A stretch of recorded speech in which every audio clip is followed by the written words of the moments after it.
माँ का हिस्सा। हाँ दोस्तों, यह कहानी आपको दिल दहला देगा। जहाँ पर घर घर का बंटवारा होता है, वहाँ पर माँ का बंटवारा कैसे होगा। तो मेरे अगर कहानी में नए होंगे तो प्लीज़ सब्सक्राइब कर दीजिएगा और पसंद आए तो ज़्यादा से ज़्यादा शेयर करना ना भूलिएगा। तो चलिए शुरू करते हैं। निर्मला जी के 3 बेटे थे। उनके पति का देहांत हो चुका था। तीनों बेटों का भी शादी ब्याह हो गया था। अपनी अपनी घर गृहस्थी भी बस चुकी थी। बस अब निर्मला जी को और कुछ नहीं चाहिए था। बस अब बहुओं के द्वारा उनकी सेवा पानी और बेटों द्वारा प्यार दुलार मिल जाए, इतना ही काफी था। उन्हें तो 3 टाइम का भोजन और बहू बेटों के द्वारा 2 शब्द मीठे बोल ले, बस उतना ही काफी था। धन दौलत की तो कमी थी ही नहीं। तीनों बेटे बहुत अच्छे से आपस में मिलजुल कर रहा करते थे। लेकिन निर्मला जी के पति के देहांत के बाद तो जैसे साल भर भी नहीं हुआ और घर गृहस्थी का रुख ही बदल गया। निर्मला देवी कभी सपने में भी नहीं सोची थी। निर्मला देवी के जब पति थे तो वही घर गृहस्थी को लेकर चलते थे।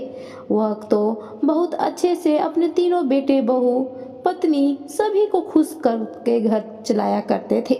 निर्मला जी के तीनों बेटों का तो जॉब था और निर्मला जी के पति महेश का घर पर ही कुछ काम कर लिया करते थे। भूसी का काम होता था और गांव में तो गाय गोबर भैंस ये सब तो बहुत ही रहते हैं, इसलिए उनका भूसी का कारोबार बहुत अच्छा चलता था, जिससे पूरे घर की गृहस्थी उन्हीं के पैसों से चला करती थी। निर्मला जी के तो ठाठ थे, 5 अंगुलियां घी में थे।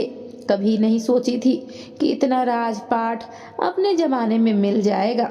जब निर्मला जी शादी ब्याह करके आई थी तो बस एक छोटे से झोपड़ी था। वह रोया करती थी कि मेरे पिताजी छोटे से झोपड़ी देखकर गांव में कैसे शादी कर दिए। लेकिन उन्हें नहीं पता था कि निर्मला जी के पिताजी तो उनके पति महेश को देखकर शादी किए थे। महेश बहुत ही मेहनती थे। उस समय तो वह पढ़ाई के साथ साथ कुछ बिजनेस भी ऐसे ही कर लिया करते थे। इस समय तो उनकी शादी ब्याह नहीं हुई थी, लेकिन शादी होने के बाद वो भूसी की ही भंडार स्टार्ट कर दिए थे, क्योंकि अब तो बाल बच्चे होने वाले थे। निर्मला जी के शादी के बाद ही उनकी जेठानियों ने उन्हें अलग कर दिया था। निर्मला जी के सास ससुर नहीं थे, सिर्फ जेठानियां 2 थी और 2 भव थे। इसलिए निर्मला जी का शादी जब महेश से हुआ, महेश छोटा बेटा था, तीनों लोग भी बेटे थे, तो महेश को अलग कर दिया गया था। क्योंकि दोनों भाई कहते थे कि महेश तुम्हारा खर्चा तो हम उठा लिया करते थे, लेकिन अब तुम्हारी पत्नी का भी खर्चा हम कैसे उठा सकते हैं, और अब तो बाल बच्चे भी हो जाएंगे, तुम्हें कुछ करना चाहिए। महेश उस समय अपनी पढ़ाई पर ज़्यादा ध्यान देते थे और छोटे मोटे अपने खर्चे के लिए पैसे निकाल लिया करते थे। लेकिन शादी के बाद महेश भी सोचने लगे, मेरे दोनों भाई ठीक ही तो कह रहे हैं। लेकिन महेश कभी सपने में भी नहीं सोचे थे कि उन्हें अलग कर दिया जाएगा। गांव के सरपंच को बुलाकर बंटवारा कर दिया जाता है और महेश को अलग कर दिया जाता है। महेश शुरुआती के तो 2-3 महीने किसी प्रकार से गुजारता है। कभी एक टाइम खाता है तो भूखे प्यासे रहता है। लेकिन निर्मला हरदम कहा करती थी कि अपने मायके से मांग लेती हूँ, मेरे माता पिताजी कुछ मदद कर देंगे, उसके बाद आप कुछ कर लीजिएगा। लेकिन महेश नहीं मानते थे। महेश कहते थे, तुम्हारे पिताजी हमसे शादी तुम्हें करवाई है, कुछ सोच समझ कर ही। मुझे ससुराल से मांगना अच्छा नहीं लगता है। मैं अपने पैसों बलबूते पे तुम्हें बहुत खुश रखूंगा, तुम मुझ पर विश्वास करो। महेश के इतना कहने पर निर्मला के आंखों में आंसू आ गया था। उसके जितने भी गहने थे वो महेश को दे देते हैं और बोलते हैं, इस पैसों से कुछ बंदोबस्त करवा कर, गहने को बेचकर गिरवी करवा कर आप पैसों का व्यवस्था कर लीजिए और कुछ कारोबार शुरू कर दीजिए। महेश लेकिन जानते थे कि पत्नी का गहना बेचना अच्छा बात नहीं है, लेकिन उस समय मजबूरी भी था। इसलिए निर्मला जी के कुल गहनों में से सिर्फ कंगन ले लेते हैं 2 और उन्हीं को बेचकर गिरवी रखकर और पैसे से भूसी ले लेते हैं। भूसी को गांव में जब लाते हैं तो दोनों भाई बहुत हंसते हैं कि भूसी बेचेगा तो अपना घर गृहस्थी कैसे चलाएगा। लेकिन धीरे धीरे महेश का कारोबार अच्छा चलने लगता है। जो कंगन गिरवी रखे थे वह भी छुड़वा लेता है और उसके बाद धीरे धीरे देखते देखते आज महल खड़ा हो जाता है। गांव के जितने भी जमीन आस पास के थे वह खरीद कर बहुत ही बड़ा हवेली बनवा लेता है निर्मला हवेली के नाम से, और वहीं पर भूसी का भी कारोबार शुरू कर देता है। उनके भी निर्मला जी के 3 बेटे और 1 बेटी है। अब तो तीनों बेटों का शादी भी हो गया था। महेश जी अपनी जिंदगी में निर्मला जी को बहुत ही खुश रखे थे, कभी पैसों की तंगी नहीं होने दिए। बस शुरुआत में ही कुछ थोड़ा सा दिक्कत हुआ था, लेकिन महेश जी बहुत ही मेहनती थे, इसलिए निर्मला जी को कभी दुख नहीं हुआ। उनका तो 5 अंगुली घी में ही रहा करता था। बेटी का भी शादी ब्याह बहुत बड़े घराने में हुआ था, थोड़ा दूर हुआ था, इसलिए बेटी नहीं आ पाती थी। वो अपने ससुराल में ही रम बस गई थी। ससुराल वाले भी बहुत अच्छे मिले थे। इधर तीनों बेटे का भी शादी ब्याह बहुत अच्छे घर में हुआ था। तीनों बहू भी अच्छे से रहती थी। लेकिन जैसे ही महेश जी का निधन हुआ, निर्मला जी के साथ तो तीनों बेटे बहू बहुत ही गलत व्यवहार करने लगे। जैसे ही 1 महीना हुआ ही था कि निर्मला जी को कभी खाना देते थे, कभी नहीं। निर्मला जी को लगता था कि हो सकता है पिता के गम में वे भूल जाते हैं, लेकिन ऐसा भी किया। अब तो हरदम का हो गया था। निर्मला जी टोक दिया करती थी, अब तो कोई भी ध्यान नहीं देता था। धीरे धीरे निर्मला जी का तबीयत भी खराब होने लगा था। निर्मला जी बिस्तर पे पड़ती थी तो दवा के लिए भी कोई नहीं जाता था डॉक्टर के पास। वह हरदम आवाज़ देते रहती थी। लेकिन निर्मला जी के पति के द्वारा कुछ पैसे निर्मला जी के पास थे, जिससे वह अपना ध्यान खुद रख लिया करती थी। लेकिन आखिर वह पैसे कब तक रहते, क्योंकि उनके पति महेश का तो कारोबार पूरा ठप हो गया था, बंद हो गया था। उनके जाने के बाद तीनों बेटे के ऊपर गृहस्थी चलाने की जिम्मेदारियां आ गई थी। तीनों बेटे अपने अपने गृहस्थी अलग अलग कर लिए थे, क्योंकि अब पिताजी के घर गृहस्थी चलता था पैसों से, तब एक थे। अब अपने पैसे खर्च करने पड़ रहे हैं तो तीनों को मोह माया लग रहा है कि मेरे एक पैसे कोई अगला बेसी ज़्यादा ना खा पी जाए, इसलिए अपना अपना अलग अलग गृहस्थी बांट लेते हैं। घर में 3-3 किचन हो जाते हैं, अपना अपना काम हो जाता है।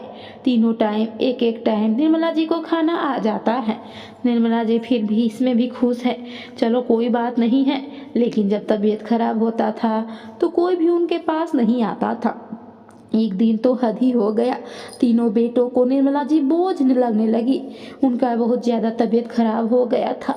डॉक्टर ने उन्हें कहा था कम से कम 1 से 1.5 लाख रुपए खर्च हो गए, इसलिए निर्मला जी के तीनों बेटों ने हाथ खड़ा कर दिया। अब तो सरपंच बैठाए गए, पंचायत बैठाया गया और बोला गया कि 3-3 बेटे हैं, 3 हिस्सा लग जाना ही चाहिए। अब हम लोग से एक साथ एक घर में नहीं रहा जा रहा है। निर्मला जी समझा रही थी कि तीनों तो अलग खाना तो बना ही रहे हो, क्यों घरों को हिस्सा करवा रहे हो।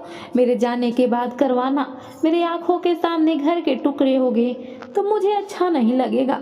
मेरे पति बड़ी मेहनत से बनाए हैं, लेकिन कोई नहीं सुनता है। सरपंच बैठाए जाते हैं, उसके बाद 3-3 हिस्से होते हैं। जब माँ के गहनों का भी 3 हिस्सा हो जाता है, लेकिन जब बारी माँ की आती है, यानी निर्मला जी को आखिर कौन रखेगा, तो तीनों हाथ खड़े कर देते हैं।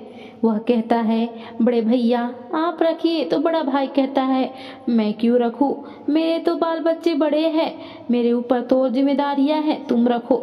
छोटा मझला को कहता है मझला छोटा को बड़ा। इसी प्रकार से तीनों चलते रहते हैं। सरपंच और गांव वाले यह नज़ारा देखकर उनके आंखों से आंसू आ जाता है कि आखिर निर्मला जी को अब कौन रखेगा। तभी सरपंच ने एक फैसला लेता है, जितने भी हिस्से बटे हैं, जितने भी सामान है, सब यहाँ पर लाए जाए। मुझे फिर से हिस्सा लगाना है। अब 3 नहीं 4 हिस्से लगेंगे। निर्मला जी के भी आंखों से आंसू आ रहे थे, लेकिन वह खाट पर पड़ी हुई थी। उनकी तबीयत ठीक नहीं थी। डॉक्टर तो बोल दिए थे कि 1 से 1.5 लाख रुपए लगाने पड़ेंगे। निर्मला जी के पास तो पैसे थे ही, इतना बड़ा घर था, हवेली जैसा, कहने गीठो था, बर्तन बासन था। वह चाहती तो खुद इलाज करवा सकती थी, लेकिन वह अपने बेटों को देख रही थी। लेकिन बेटों के इस मोह माया ने निर्मला को अंधा कर दिया था। आज निर्मला के आंखों से पट्टी हटा था कि कोई किसी का नहीं होता है, तब सरपंच के द्वारा 4 हिस्से लगाए गए। घर के 4 हिस्से, बर्तन बासन के 4 हिस्से और निर्मला जी के जो गहने थे वो सारे के सारे सिर्फ निर्मला जी को ही दिए गए। तीनों बेटे बोल रहे थे कि माँ के गहनों पर तो मेरा अधिकार है। इस पर सरपंच बोले, जब तक माँ जिंदा है उन गहनों पर माँ का ही अधिकार है। क्या तुम्हारी पत्नियों के जितने भी गहने हैं अभी उसको भी अगर बंटवारा में लगाना चाहते हो तो ले आओ, तब तुम्हारी माँ के भी गहनों ले आओगा।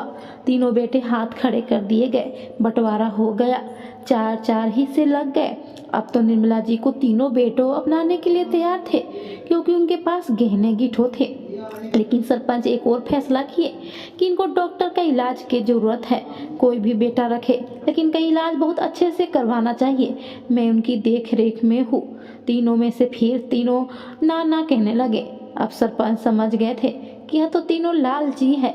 तीनों को अपने हिस्से देकर वहां से धक्के देकर भगा दिया गया। अब निर्मला जी को आखिर कौन रखेगा? उनके बेटी दामाद को फोन किया जाता है। बेटी भी तो अपनी घर गृहस्थी में व्यस्त थी, लेकिन फिर भी टाइम निकाल कर अपनी माँ की देखभाल करने आती है और जितने भी निर्मला जी के गहने थे उन्हीं गहनों को बेचकर उनका बहुत अच्छे से इलाज करवाती है।